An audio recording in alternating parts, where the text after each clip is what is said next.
not seen IEBC come out strongly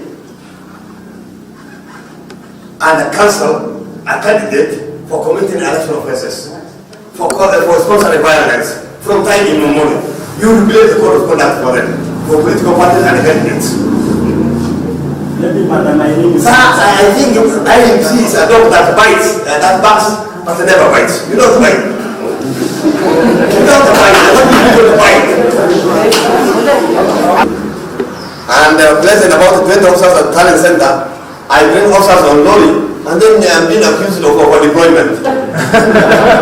So please, when you are planning, also identify the hotspots and tell us, other than the normal deployment, do you require a ride stop somewhere? Do you require a platoon somewhere? Advise us. And we are there for you. We shall give you what we have. We shall deliver all together. This is unfair. When we are doing a terror attack, your attacks in the polling stations are under attack. We go and rescue them. Then someone says, Fulani is leading hooligans. And yet you, the presiding officer, the third officer of the station, is not coming by itself.